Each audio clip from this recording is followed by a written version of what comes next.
Hello girls, myself Dr. Rajendra Kumar, Associate Professor in Chemistry, Government Girls College Chomu. जैसा कि अपन ने पिछले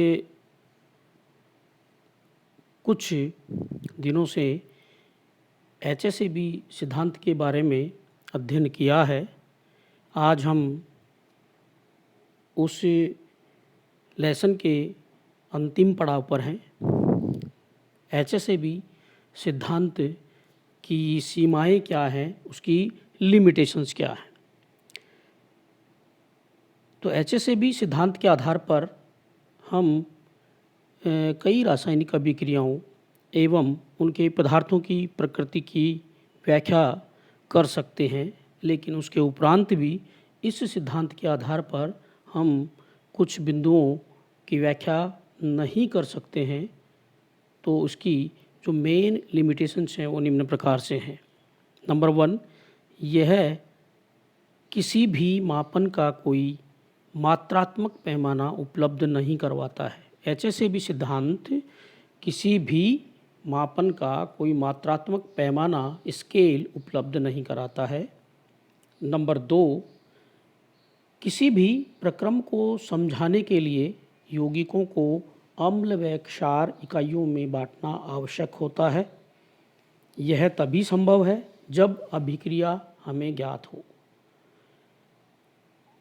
number 3, कि इस सिद्धांत के अनुसार किसी अम्ल या क्षार की कठोरता या मृदुता उसकी सामर्थ्य पर निर्भर नहीं करती है, लेकिन कहीं कहीं पर यह निर्भर करती हैं का स्पष्टीकरण हम HSAB सिद्धांत के आधार पर नहीं कर सकते हैं।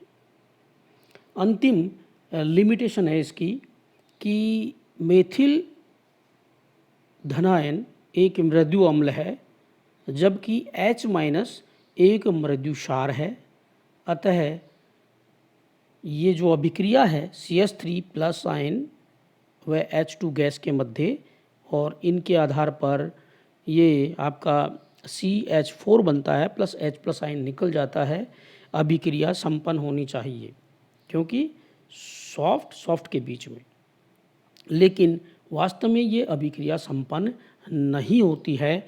इसका स्पष्टीकरण हम HSAB सिद्धांत के आधार पर नहीं कर सकते हैं।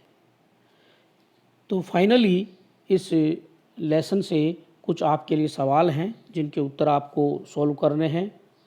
जैसे प्रश्न संख्या 1 है, explain with examples hard and soft acids and bases. उचित उदाहरणों के द्वारा समझाइए हार्ड अम्ल क्या होते हैं और सॉफ्ट अम्ल क्या होते हैं, हार्ड बेस क्या होते हैं, सॉफ्ट बेस क्या होते हैं। हार्ड सॉफ्ट एसिड बेस को आपको समझाना है एग्जाम्पल सहित। उसके बाद प्रश्न संख्या 2 है, explain with examples the concept of Symbiosis. Symbiosis का सिद्धांत क्या है, सहजीवन का सिद्धांत किसे कहते हैं, उदाहरण सहित समझाइए। उसके पश्चात प्रश्न संख्या 3 है, explain Pearson's HSAB concept. HSAB hard soft acid base concept क्या है, पियर्सन के सिद्धांत के आधार पर आपको उसकी समझाना है। उसके बाद नंबर 4 है, right the applications of HSAB theory. HSAB जो सिद्धांत है उसके उपयोग क्या हैं, कि कौन कौन सी अभिक्रियाएं हैं जिन्हें हम इसके आधार पर एक्सप्लेन कर सकते हैं। लिमिट उसके उदाहरण सहित उसको अभिक्रियाओं को समझाना है।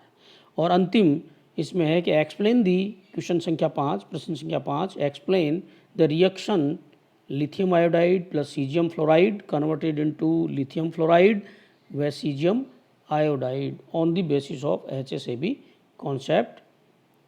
थैंक्स।